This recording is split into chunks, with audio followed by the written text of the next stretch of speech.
Hello everyone and welcome again on this platform. Do you know learning is what keeps your mind young? So if you want to keep your mind healthy and energetic, then keep learning. And what we are learning today? Today we are going with exercise 1.4 of class 10, that is about decimal expansion of real numbers. Real numbers, that is combination of rational and irrational number. So here we start. So what is given in this topic? We are given 3 theorems. Basically इनको जो है learn नहीं करना, just हमें जो है इनके बारे में पता होना चाहिए, क्योंकि ये एक रूल जो है हमें देती हैं कि किस टाइप से उनका डेसिमल एक्सपेंशन करना है और किस टाइप का वो होगा. So we are going to discuss all of these, that means all of these 3 theorems and what does they mean. Let's see. Let x be a rational number. जो x है वो क्या है? Rational number. रेशनल नंबर यानी p by q form का. x be a rational number whose decimal expansion terminates. यानी कि आपको एक ऐसा रेशनल नंबर चूज करना है. अगर कोई ऐसा रेशनल नंबर है जिसका डेसिमल एक्सपेंशन टर्मिनेट हो जाता है. टर्मिनेट आई थिंक आपको याद होगा. टर्मिनेट का मतलब है कि उसका जो डेसिमल एक्सपेंशन है उसमें लास्ट में जो रिमाइंडर है दैट बिकम्स 0, वो जो है टर्मिनेट हो जाता है. Then x can be expressed in the form p by q. Obviously अगर x एक रेशनल नंबर है तो उसको p by q फॉर्म में तो हम लिख ही सकते हैं. That is not a new thing. What is new? That is provided here where p and q are co-prime. जो p और q नंबर होंगे वो कैसे होंगे? Co-prime. And the prime factorization of q is of the form 2 raised to power n into 5 raised to power m. इसका मतलब क्या है कि अगर कोई एक ऐसा रेशनल नंबर है जिसका डेसिमल एक्सपेंशन टर्मिनेट हो जाता है, यानी कि लास्ट में वो जो है बार बार नहीं रिपीट हो रहा है, इस टाइप से है, तो उसकी जो p by q फॉर्म होगी उसका डिनोमिनेटर q इज डिनोमिनेटर, उसका जो डिनोमिनेटर है that will be of the form 2 raised to power n into 5 raised to power m, where n and m are non-negative integers. Non-negative integers को हम whole numbers भी कह सकते हैं. तो ये जो 2 raised to power n और m है, these are whole numbers. ये हमने कर तो ली. कितनी समझ में आई है? लेट्स सी कि क्या इसका मीनिंग है. जब तक हम कुछ एग्जांपल्स नहीं लेंगे इसका मीनिंग अच्छे से क्लियर नहीं होगा. एक बार मैं फिर से बताने की कोशिश करती हूँ and then we are taking some examples to understand it more clearly. Let's see क्या क्या है वो फिर से देखते हैं. x एक रेशनल नंबर है, लेकिन रेशनल नंबर इस टाइप का होना चाहिए जो कि टर्मिनेट करता है, टर्मिनेट हो जाता है. तो उस रेशनल नंबर को हम p by q फॉर्म में लिख सकते हैं, ऑब्वियसली लिख सकते हैं. खास बात उसमें क्या होगी कि उसका जो डिनोमिनेटर है यानी कि q है, उसका प्राइम फैक्टराइजेशन अगर हम करेंगे तो उसमें सिर्फ और सिर्फ 2 and 5 ये 2 प्राइम नंबर ही आएंगे. इसके अलावा कोई और प्राइम नंबर उसमें नहीं होंगे. That is the meaning of all this theorem. 2 raised to power n into 5 raised to power m, यानी कि बार बार 2 या 5 ही होंगे. 2 की पावर कुछ भी हो सकती है. 2 कितने बार भी रिपीट हो सकता है, 5 कितनी बार भी रिपीट हो सकता है, बट इसके अलावा कोई और प्राइम फैक्टर नहीं होगा. कितनी बार रिपीट हो सकते हैं ये भी गिवन है. 2 raised to power n, 5 raised to power m, where n and m are non-negative integers, यानी कि जो n और m है वो whole numbers हैं. एक एग्जांपल लेते हैं and let's see what does it mean. Yes, suppose we have a number 17 by 8. ठीक है, ये नंबर मैंने जानबूझ के ऐसा चूज किया है जो कि टर्मिनेट हो जाता है. 17 by 8. इस नंबर का डेसिमल एक्सपेंशन पहले हम देख लेते हैं और फिर इस थ्योरम को इसकी फॉर्म में लेके आते हैं। 17/8 डिवाइड करके देखते हैं डेसिमल एक्सपेंशन क्या होगा। 17 एंड डिवाइडेड बाय 8, ठीक है। 8 2 16, then it is 1, then decimal 0, 8 1 8, 2, then 0, 8 2 16, then 4, then 0, 5 and 8 5 40। तो इस नंबर का जो डेसिमल एक्सपेंशन है वो है 2.125। तो ये एक नंबर है x जिसका डेसिमल एक्सपेंशन टर्मिनेटिंग टाइप का है। तो थ्योरम क्या कहती है कि उस रेशनल नंबर को हम ऐसी फॉर्म में लिख सकते हैं जहां पर p/q फॉर्म है, p और q का कोई भी कॉमन फैक्टर नहीं है। Obviously in this case it is not having any common factor in numerator and denominator। and खास बात क्या थी कि जो डिनोमिनेटर है उसका अगर हम प्राइम फैक्टराइजेशन करेंगे तो उसमें सिर्फ 2 और 5 ये दो प्राइम नंबर ही आएंगे, इनके अलावा कोई और प्राइम फैक्टर उसमें नहीं होगा। लेट्स सी 17/8, 8 का प्राइम फैक्टराइजेशन हमने किया एंड इट इज 2⁻3। अब हम यहाँ देख रहे हैं या तो 5 भी नहीं है, सिर्फ 2 ही है। तो क्या हम इसको ऐसे लिख सकते हैं 5⁻0, बिकॉज 5⁻0 इज 1। तो किसी नंबर को 1 से मल्टीप्लाई करें ऑब्वियसली वो सेम रहेगा। So obviously that rational number could be written in the form p/q, where q का जो हमारे पास प्राइम फैक्टराइजेशन आया है वो किस टाइप का है, 2n into 5m टाइप का ही है। आप बहुत सारे ऐसे एग्जांपल्स ले सकते हो जो कि टर्मिनेटिंग टाइप के हैं and you will find there कि जो उसका डिनोमिनेटर है that is always of this type, ठीक है। तो दैट इज थ्योरम 1.5। फिर से रिपीट कर रही हूं मैं। इसका मतलब ये है कि अगर कोई ऐसा हमारे पास रेशनल नंबर है जो कि टर्मिनेटिंग टाइप है, ठीक है, टर्मिनेटिंग गिवन है, और आपको क्या बताना है कि उसका जो डिनोमिनेटर है p/q फॉर्म में, उसका जो डिनोमिनेटर है उसमें सिर्फ क्या आएगा, सिर्फ 2 ही प्राइम फैक्टर होंगे, 2 and 5। यही 2 प्राइम फैक्टर होंगे। That is the meaning of theorem. 2 words में अगर हम देखें तो टर्मिनेटिंग अगर कोई आपके पास डेसिमल एक्सपेंशन है p/q फॉर्म की है नंबर, तो उसका जो p/q फॉर्म में डिनोमिनेटर होगा उसमें सिर्फ 2 और 5 ही होंगे, इनके अलावा कोई और प्राइम फैक्टर नहीं होगा। I hope you got this. Now see theorem 1.6। ये इसका जस्ट एक तरह से कन्वर्स पार्ट हम कह सकते हैं। Let x is equal to p/q। p/q का मतलब रेशनल नंबर।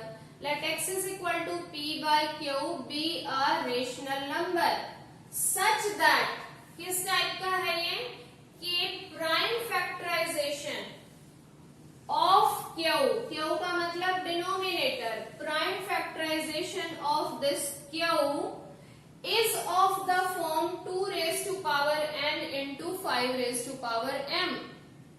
मतलब क्या हुआ, यहां तक समझते हैं कि हमारे पास एक रेशनल नंबर है और उसका अगर हम डिनोमिनेटर चेक करते हैं तो डिनोमिनेटर के प्राइम फैक्टर्स किस टाइप के हैं कि उसमें सिर्फ 2 प्राइम फैक्टर आए हैं, 2 and 5। 2 की पावर n, 5m, n और m नॉन नेगेटिव इंटीजर्स यानी कि होल नंबर हैं।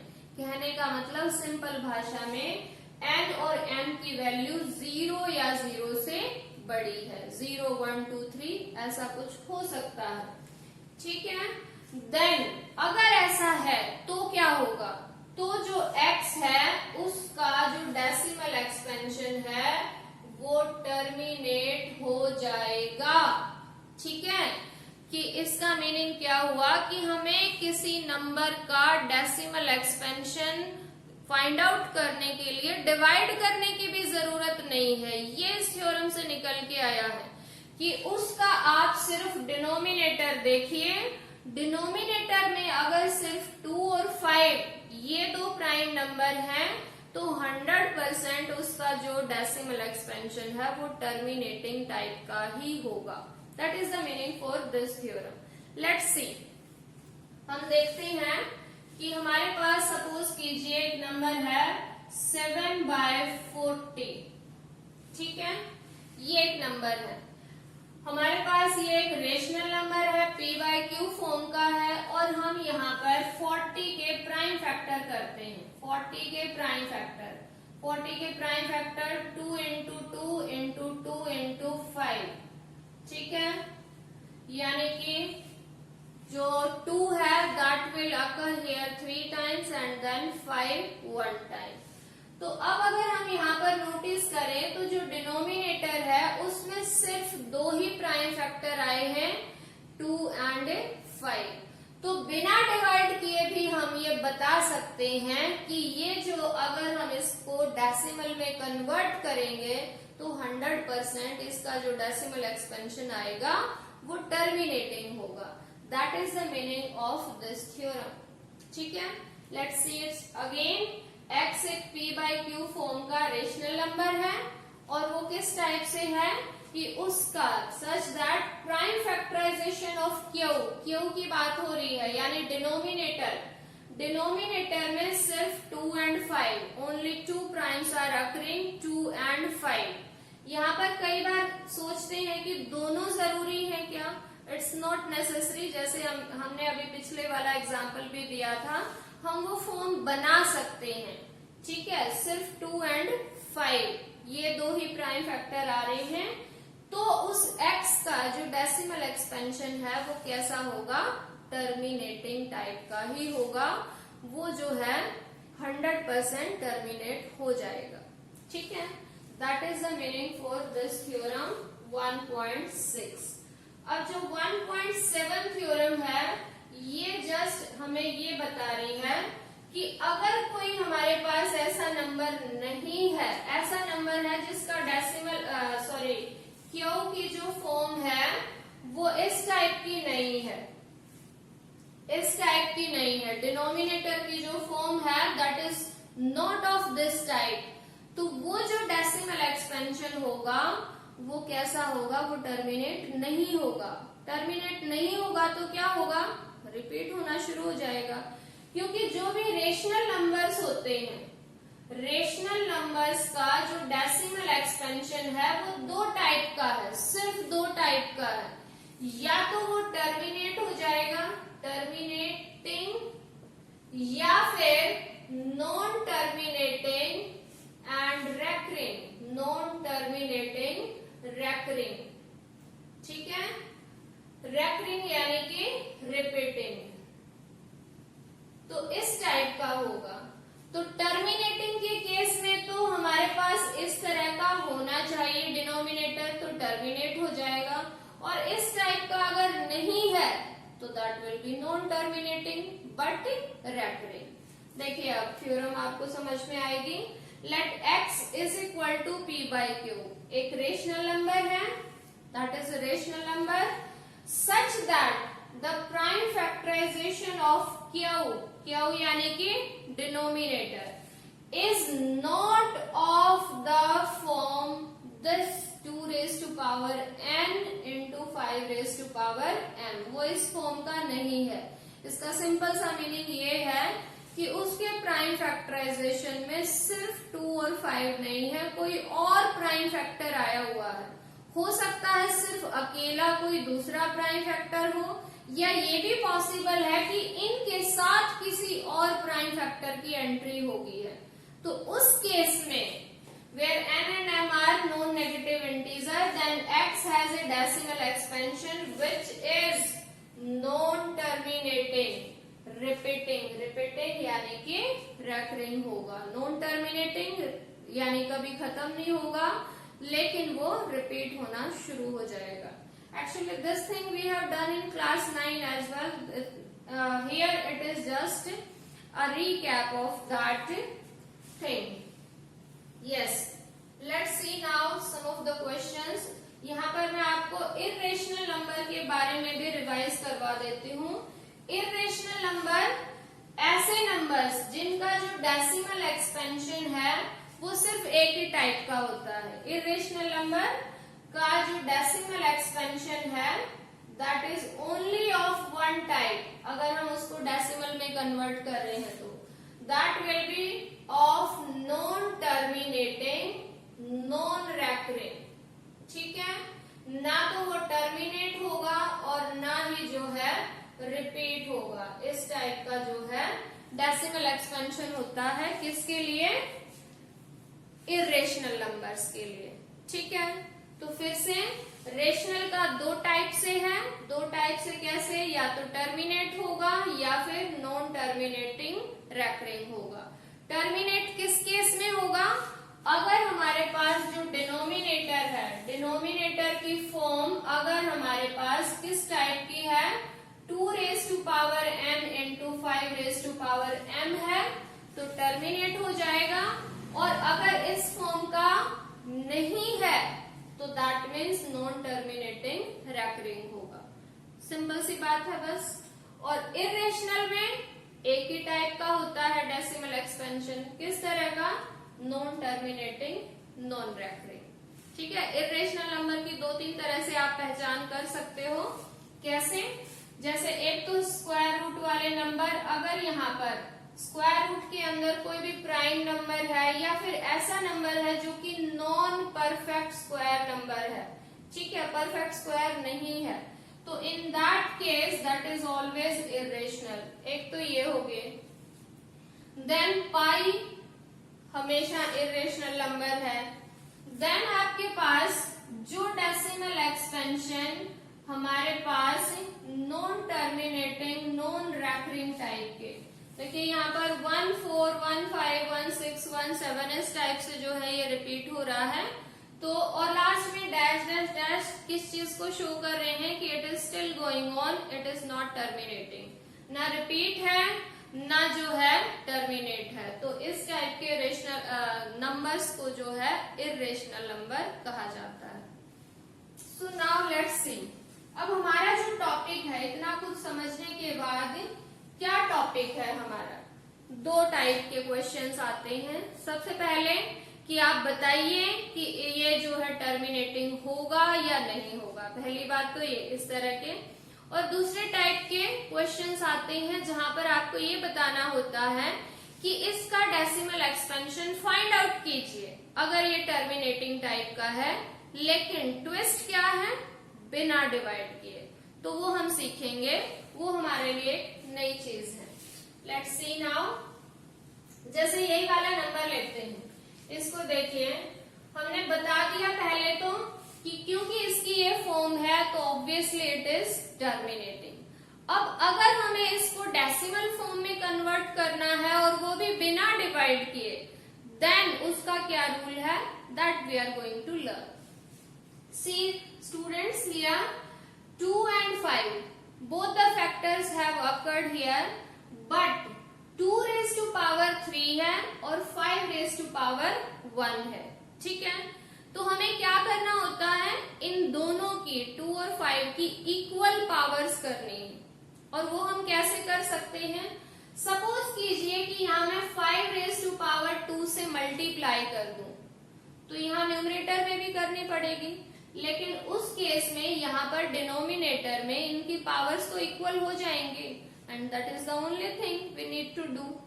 सो what we are going to write this 7 2 raised to power 3 into 5, तो यहाँ ऑलरेडी ये तो था ही, हमें चाहिए 2 raised to power 3 और 5 की भी पावर इक्वल करनी है, यानी कि 5 की भी पावर 3 चाहिए।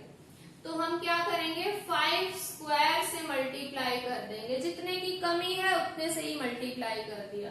लेकिन यहाँ मल्टीप्लाई कर रही हैं तो ऑब्वियसली हमें न्यूमरेटर में भी सेम नंबर से मल्टीप्लाई करना होगा। I hope you are getting. Now multiply this and this. Simply multiply 7 by 5 square. 5 square का मतलब 25। And now see, it is 2 raised to power 3 और into 5 raised to power 3। अब आप लॉज ऑफ एक्सपोनेंट्स में पढ़ चुके हैं ऑलरेडी कि अगर हमारे पास दो नंबर्स ऐसे हैं जिनकी पावर्स सेम है and they are multiplied together, then what happens, we multiply their bases. हम उनके बेसिस को मल्टीप्लाई कर सकते हैं। So it will be 25 sevens are 175 and divided by it will be 10 raised to power 3। ठीक है, 10 raised to power 3 means what? 1000, 10 into 10 into 10, that means 1000. So it is 175 divided by 1000. And I hope you remember how to divide a number by 10 or 100 or 1000. That means powers of 10 अगर हम से divide करें तो कैसे divide करते हैं? Simply from right hand side हम जो है उतने डिजिट्स छोड़ देते हैं जितनी की यहाँ पर जीरोस आई हुई है and then we put a decimal. See here 1, 2, 3. There are 3 zeros. So simply what we are going to do, from right hand side से लीव 3 डिजिट्स, क्योंकि यहाँ 3 zeros आई है and then put a decimal. तो in that case it will become 0.175 और हो गया ये डिवाइड। और क्योंकि यहाँ पॉइंट के आगे कोई भी होल नंबर नहीं है तो होल नंबर नहीं है तो that will be 0। So this is how we have find out here the decimal representation of this number। ठीक है, लेकिन बिना डिवाइड किए, डिवाइड भी नहीं किया और फिर भी हमें डेसिमल एक्सपेंशन इसकी पता चल गई। हम एक और क्वेश्चन लेते हैं and then I think you will get it in a better way. So please tell me one question. 15 divided by 1600। 1600, okay। So this is the number and we need to firstly check। पहले तो हम ये check करेंगे कि क्या ये जो है टर्मिनेटिंग टाइप का है या फिर नॉन टर्मिनेटिंग टाइप का है। So let's see. सो उसके लिए आई थिंक यू रिमेम्बर कि हमें इसके डिनोमिनेटर पे ध्यान देना है, उसकी फॉर्म हमें चेक करनी है कि क्या वो 2 and 5 सिर्फ यही दो फैक्टर्स हैं या इनके अलावा कोई और तीसरा फैक्टर भी यहाँ पर है। 1600 के हम फैक्टर्स करेंगे। 1600 divided by smallest prime number 2, so 2 से डिवाइड करेंगे। 800 again by 2, 400 again by 2, 200 again by 2, 100 again by 2, 50 then by 2, 25 and now by 5 and again by 5, 1. So 2 has occurred here 1, 2, 3, 4, 5, 6 times जो है वो 2 आया है और 5 times 2 times 5 आया है। So we can write this as 15 divided by 2 raised to power 6 multiply by 5 raised to power 2। हम इसको ऐसे लिख सकते हैं। तो पहली बात जब हमें ये बताना था कि क्या ये जो है नंबर ये टर्मिनेटिंग होगा या नॉन टर्मिनेटिंग, तो इन दैट केस तो हमें सिंपली चेक करना था कि क्या इसका denominator 2 raised to power n into 5 raised to power m type का है। ऑब्वियसली है।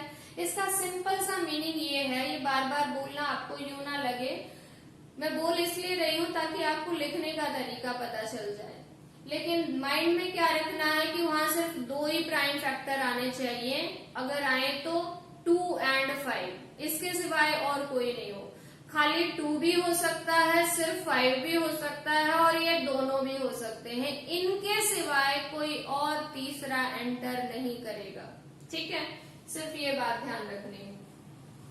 तो यहाँ पर तो ये सिर्फ 2 ही प्राइम फैक्टर आए हैं, तो obviously it is of terminating type. अच्छा, कई बार आपको ऐसा मिलेगा कि कोई जो नंबर ऐसा है जो न्यूमरेटर और डिनोमिनेटर में कॉमन है, तो प्लीज कैंसिल दैट, उसको जो है आप पहले कैंसिल कर दीजिए। यहाँ पर मैं क्यों कैंसिल नहीं कर रही हूँ, क्योंकि यहाँ पर कोई और तीसरा फैक्टर आया ही नहीं है, तो no need to cancel that. Okay, तो अब यहाँ पर टर्मिनेटिंग है, अब इसको हमें डेसिमल में कन्वर्ट करना है बिना डिवाइड किए। तो हम कैसे करेंगे, अभी अभी हमने सीखा था, फिर से रिपीट करते हैं। हमें 2 और 5 इनकी पावर्स को इक्वल बनाना है, ठीक है। तो ज्यादा वाले को तो हम नहीं कम करेंगे, कम वाले को इक्वल कर देंगे। कैसे? मल्टीप्लाई करके। तो 2 की पावर 6 है, 5 की पावर 2 है, हमें 5 की भी पावर 6 बनानी है, 4 की कमी है, तो कर देते हैं मल्टीप्लाई। 5 रेज टू पावर 4 और न्यूमरेटर में भी 5 रेज टू पावर 4 से हम मल्टीप्लाई कर देंगे। I hope you are getting. इससे क्या हो जाएगा, यहाँ पर 5 रेज टू पावर 6 हो जाएगा। सी now 15 and multiply by 5 raised to power 4. 5 5s are 25, 25 25, 6 to 5. तो ये 6 to 5 हो गया, divided by 2 raise to power 6 है, और साथ में 5 की भी पावर कितनी होगी है, 6 होगी है, दोनों की पावर्स इक्वल आ गई है। And now we need to multiply these two numbers. 15 5s are 75, then 7, 15 2s are 30, 30 and 7 37, 3 carry, and 15 6s are 90, 90 and 3 will be 93. All right, and denominator is 10 raised to power 6. इसके बाद देखिए, आप इसको zeros में भी convert कर सकते हो, या फिर आपको आइडिया भी है कि 10 रेज टू पावर 6 है, तो मतलब 6 जीरोस होंगे। तो इसको जरूरी नहीं है कि हम जीरोस की फॉर्म में इलेबोरेट करके लिखें, इट्स योर विश, आप उसको लिख भी सकते हो। अब जस्ट हमें क्या करना है, इसको डेसिमल में कन्वर्ट करना है। अभी मैंने बताया कि जितनी जीरोस आए उतनी डिजिट आपको राइट हैंड साइड से जो है लीव करनी है, छोड़नी है। तो यहाँ पर है 6 जीरोस, जबकि न्यूमरेटर में सिर्फ 4 ही डिजिट आई है, तो 4 डिजिट आई है और उनको हमें 6 बनाना है। तो हम क्या कर देंगे, 2 जीरोस जो है वहां पर लगा देंगे नंबर के आगे। सो 9 3 7 5 था, 1 0 2 0, इससे ये टोटल नंबर ऑफ डिजिट्स होगी 6, and then put a decimal. और यहाँ पर होल पार्ट क्या है, वो भी क्या है, 0 है। सो this is the decimal expansion for this number. Yes, got it now? I hope you got it. In some of the questions only it is asked कि ये जो डेसिमल एक्सपेंशन है ये टर्मिनेटिंग है या नहीं है। तो उन क्वेश्चंस में आप सिर्फ यही बताओगे, सिर्फ आपको क्या चेक करना है, डिनोमिनेटर में जो क्यू है उसकी प्राइम फैक्टर्स को चेक करना है। अगर उसमें सिर्फ 2 और 5 है देन दैट विल टर्मिनेट। कुछ क्वेश्चंस ऐसे भी हैं जिनमें ये पूछा जाता है कि after how many places of decimal it will terminate, कितने प्लेसेस के बाद ये टर्मिनेट हो जाएगा। इसके लिए एक एग्जांपल लेते हैं। जैसे सपोज यही वाला नंबर था, ठीक है, 15 by 1600 ये वाला नंबर है। इसमें हमें जो है चेक करना है कि ये कितने प्लेसेस के बाद टर्मिनेट हो जाएगा। तो भूल जाइए इसको। इसके लिए हम क्या करते हैं, 15 divided by 2 raise to power 6 into 5 raise to power 2, इस टाइप से ये आया था। तो अगर आपको फाइंड आउट नहीं करना है, सिर्फ बताना है कि कितने प्लेसेस के बाद ये टर्मिनेट होगा, तो इनमें से 2 और 5 की जो ग्रेटर पावर है, जो बड़ी पावर है, उसको देखना। 2 की पावर 6 है, 5 की पावर 2 है, तो ग्रेटर पावर, बड़ी पावर है 6। तो obviously this number will terminate after decimal, और उसके बाद कितने प्लेसेस होंगे, 6 प्लेसेस आएंगे, यानी कि after 6 places of decimal this number will terminate. Yes, I hope you got it now. And let's see one more question. Yes, question number to any part 23 divided by 2 raised to power 3 into 5 raised to power 2. 23 divided by 2 raised to power 3 into 5 raised to power 2. देखिए ये नंबर तो already power form में given है, factorize कर रखा है. We can see here the denominator is of the type 2 raised to power n into 5 raised to power n. Then obviously this will terminate, और टर्मिनेटिंग है तो हम इसका डेसिमल एक्सपेंशन भी बता सकते हैं. नाउ हाउ टू राइट, इसको लिखना कैसे है? Simply we need to write the things which we are thinking. ठीक है, हम लिखेंगे since denominator is of the form 2 raised to power n into 5 raised to power m, then therefore 23 divided by 2 raised to power 3 into 5 raised to power 2 will have a terminating decimal expansion.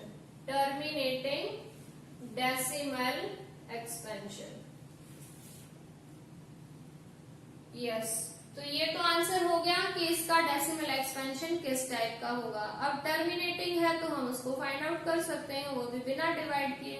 कैसे करेंगे? Let's see again. 23 divided by 2 raised to power 3 into 5 raised to power 2 है. क्या बताया था?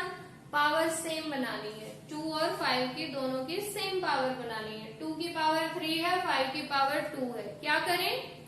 5 से multiply कर देते हैं 5 की पावर 1, ताकि दोनों की पावर सेम हो जाए. तो सेम हम न्यूमरेटर में मल्टीप्लाई करेंगे. 23 multiply by 5 raised to power 1 and divided by it will be 2 raised to power 3, और 5 की भी कितनी पावर बन जाएगी? ऐड होने के बाद 3 हो जाएगी. Multiply the numerator 115, 23 5s 115 and divided by it is 10 raised to power 3. Powers are same, then bases will be multiply, यानी 10 raised to power 3. 10 की पावर 3 है, that means 3 zeros होंगी. So what we need to do? From right hand side of this number, leave 3 digits and then put the decimal. So it will be 0.115. Yes, this was all in this exercise. I hope you understood the whole concept, how to convert any number in decimal form, जो कि p by q form है. और शायद आपको ये भी पता चल गया है कि किस नंबर का डेसिमल एक्सपेंशन टर्मिनेटिंग होगा और किसका टर्मिनेटिंग नहीं होगा. रेशनल का 2 टाइप से होता है, ईदर दैट इज टर्मिनेटिंग और that is non terminating but recurring. तो टर्मिनेटिंग होगा अगर डिनोमिनेटर में सिर्फ 2 और 5 आए हैं, या तो 2 या 5 या दोनों आए हैं. और नॉन टर्मिनेटिंग बट रेकरिंग होगा अगर उनके अलावा कुछ और आया है तो. Yes, this was all in this video. I hope you understood the whole concept and keep watching the videos. More videos we would be uploading and keep learning. Bye bye.